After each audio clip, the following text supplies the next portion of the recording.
ఛానల్‌లో కొంతమంది ప్రముఖులు కూర్చొని మాట్లాడుతున్నారండి. అందులో ఒకాయనంట ఆ అసోసియేషన్ ఫ్యాన్స్‌కు అధ్యక్షుడంట. ఓహ్! ఇదెప్పుడు పెట్టారో నిజంగా నాకు తెలీదు. ఆయన చెప్తున్నాడు ఎవరికి నచ్చినట్టు వాళ్ళకుండాలంట. సిగ్గు లేదు ఆ మాట చెప్పడానికి? అంటే 2 పేలికలేసుకొని తిరగొచ్చు. ఇబ్బంది లేదు. మరి అదే 2 పేలికలు మరి ఇంట్లో పూజ గదిలో కూడా ఎందుకు తిరగరు? బయటకొచ్చేటప్పుడు ఎందుకేసుకురారు? సిగ్గనా?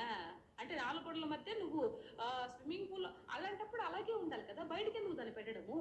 నిన్ను చూసి ఏం నేర్చుకోవాలి? బయటకొచ్చేటప్పుడు ఎనకంతా ఈపంతా కనిపించుకుంటూ, ముందరంతా కనిపించుకుంటూ, జబ్బల దాకా జాకెట్ లేకుండా హ్మ్. ఈ సమాజానికి ఏం మెసేజ్ ఇస్తున్నావు నువ్వు?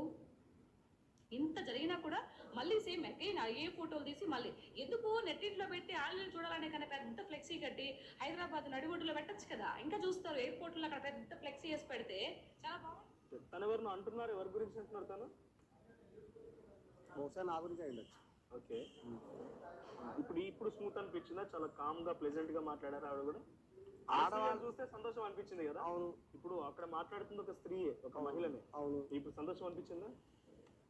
అది ఆవిడ స్వభావం చెప్పింది. ఆడవాళ్ళకి ఆడవాళ్ళ శత్రువు అని నిరూపిస్తున్నారు. మీరు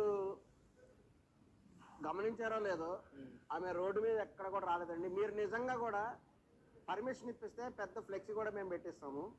మేము అందుకు కూడా రెడీగా ఉన్నాం. ఏం ఫ్లెక్సీ పెట్టిస్తారు? ఆమె బయట పెద్ద ఫ్లెక్సీ పెట్టించమన్నారు కదా అనసూయ గారు. ఖచ్చితంగా పర్మిషన్ లేకనే నీ పెట్టి దినాలు చేస్తారా? నీ దినాలు చేస్తాం. నీకు దినాలు చేస్తాం.